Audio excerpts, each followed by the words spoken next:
Snow by Peter Bruegel the Elder, and it was made in 1565, and it is an oil on wood piece, and it is the last of our Northern Renaissance pieces. So let's get started here. The context is that the Protestant Reformation from 1517 really changed the art scene in the Northern Europe region in particular. The desire for art by churches was really diminished. Churches were in the Protestant Reformation very plain, not gaudy, and so the church was not who artists in the North turned to make money from. So instead, the trading cities like Antwerp were where artists found their purchasers or their buyers for their art. And so in this case, a wealthy merchant in Antwerp bought this art and commissioned a whole series of paintings that are about what is happening in the different seasons. And in this case, there are 6 paintings, and they show not really just the seasons, but also the work of the people in the land. So, for example, here you see all of these labors of the months. This is the gloomy day, the harvesters is down here. Over here we have the hay. No, this is the hay harvest, and here's the harvesters. And the harvesters can be found in the Metropolitan Museum of Art. These are called landscape paintings because, of course, they show the landscape, and this is the first of our landscape pieces in our art history set, but they really also show the peasants and what they do in the landscape. It is a great series to look at. A lot of activity in these pieces showing what peasants do. And here's some more of Peter Bruegel's work where you can just see the peasants at play here on the side and here eating. It is more about what the peasants are doing in the environment. The form of this is that we are like birds up here looking at this scene. It's a bird's eye view.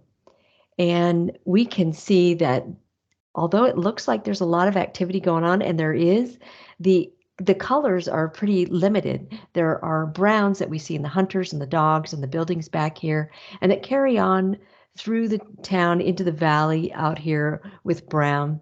And then there is the white of the snow from the front to the back of the piece.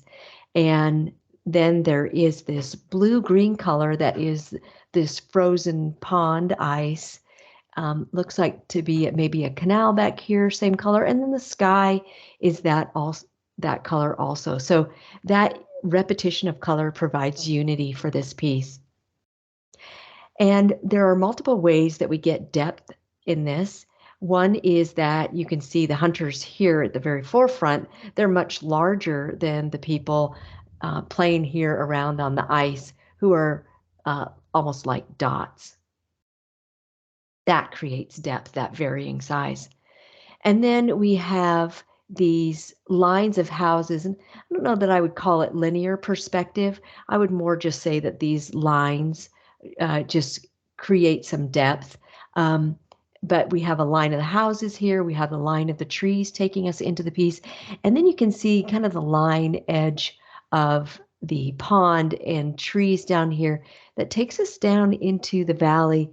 And maybe this line of trees takes us into the back middle of the valley and the painting. And it is helped by the massive mountains here on the right. So lines definitely helping us create some depth. Further content, obviously this is a winter scene, first in civilization, I've said, and you can see some great little scenes going on here, a woman pulling another person on a little sled, the wheel here that would be turning in water, making some energy for the building here. The mill perhaps is frozen over with icicles, a woman standing or walking over this bridge with branches in her hand or in her arms overhead. It's winter, so there's no fields to be planted, no harvest to be made. There's a little more free time, so people are able to play on the ice, skate. And here's some close-up of children playing on the ice. When we blow up that image of these children, for example, playing on the ice, you can see that the detail is phenomenal. And so detailed is this. So this is the blown up piece back here. You can see a hunter maybe in this on the right, but here it is blown up, and you can really make out the back of the hunter and the flame coming from his gun. Further content, Peter Bruegel had been to Italy, and in Italy, of course, there are the Alps, and he brought this concept back and put it in this landscape, this winter landscape scene. But in reality, all these images on the right are what the Netherlands really looks like. And so he took some liberty in creating what landscape he wanted here. And then this is called Hunters in the Snow. So we kind of have to look here at content of how that hunt is going. And you can see this dog here, kind of hound dog, looking pretty sad. It's a pretty dismal return on the hunt. The dog's tails are all pretty much down.